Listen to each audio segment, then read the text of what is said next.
Salut! Il peut paraître difficile d'apprendre à surfer une fois adulte et effectivement, le surf est l'un des sports les plus difficiles au monde. Déjà, car le milieu dans lequel on évolue change constamment, l'océan n'est pas statique, chaque vague sera différente et en plus, lorsque l'on sera sur cette vague, celle-ci sera toujours en mouvement.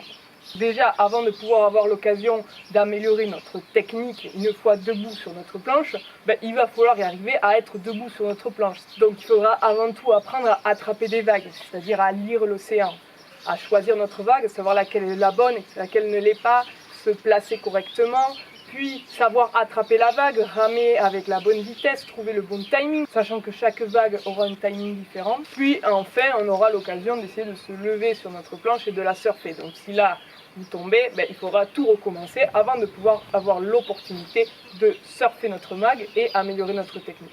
Et en plus de cela, je vous rappelle, on ne sera pas seul à l'eau, il y aura d'autres surfeurs, donc c'est comme en voiture, on n'a pas la route que pour soi. Non, il y a des règles à respecter afin que l'ordre y règne et qu'il n'y ait pas d'accident.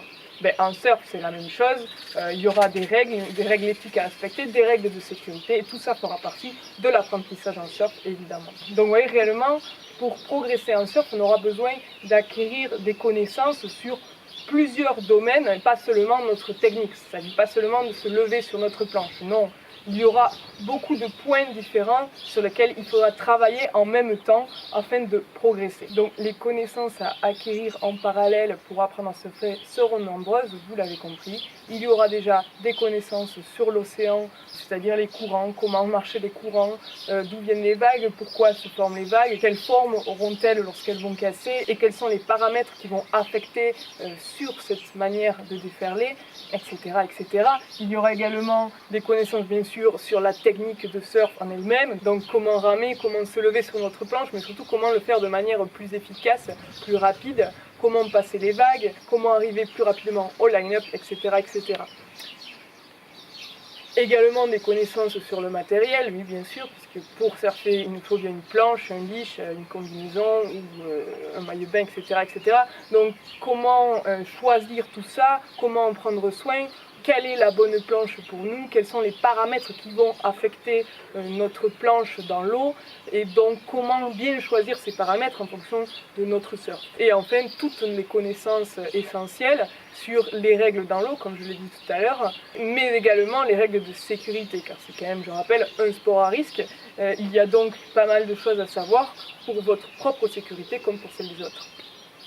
Et bien sûr, on peut parler de plein d'autres sujets également en parallèle. Donc toutes ces connaissances réellement sont essentielles à une bonne progression en surf, puisqu'elles vont tous s'imbriquer les unes dans les autres et vous permettre de mieux comprendre ce que vous êtes en train de faire dans l'eau et donc de mieux évoluer.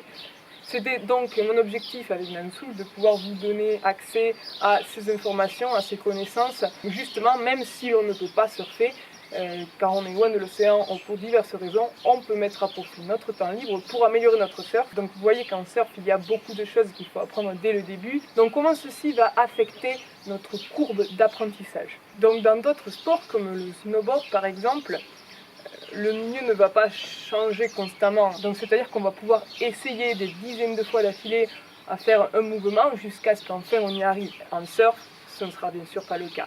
Donc quelle sera la différence sur la courbe d'apprentissage? Donc en snowboard, la courbe d'apprentissage serait plus comme ceci. C'est-à-dire que très rapidement, on va pouvoir arriver à un certain niveau X.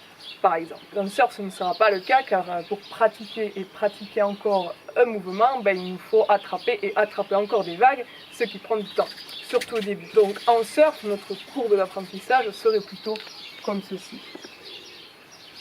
C'est-à-dire qu'il nous faudra beaucoup plus de temps pour pouvoir arriver à ce niveau X.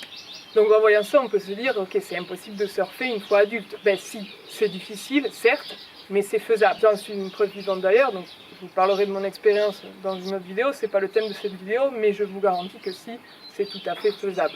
Et certes, ce sera difficile, mais le côté positif, c'est que l'on peut vraiment prendre son pied à chaque étape de son apprentissage. Et lorsque vous arrivez enfin à prendre une vague, les sensations sont tellement fortes, c'est tellement gratifiant d'y être arrivé que vous allez être motivé et vous allez voir qu'une chose, c'est de le reproduire.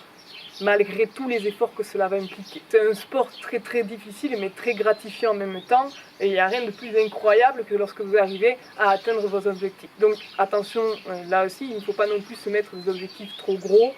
Forcément, vous n'allez pas pouvoir faire des manœuvres avancées au 3e jour de surf. Non, il faut être réaliste. Sinon, vous risquez d'être très déçu et de vous dégoûter en quelque sorte de ce sport. Donc, il faut être réaliste. Si vous êtes conscient de cette courbe d'apprentissage qui est plus lente que d'autres sports, votre attitude et vos attentes vis-à-vis du surf seront beaucoup plus réalistes, ce qui fait que vous pourrez atteindre beaucoup plus facilement vos objectifs et ainsi progresser petit à petit et profiter de chaque étape de votre apprentissage. Donc on se retrouve dans la prochaine vidéo pour voir un petit peu plus en détail toutes les étapes de l'apprentissage en surf. À plus.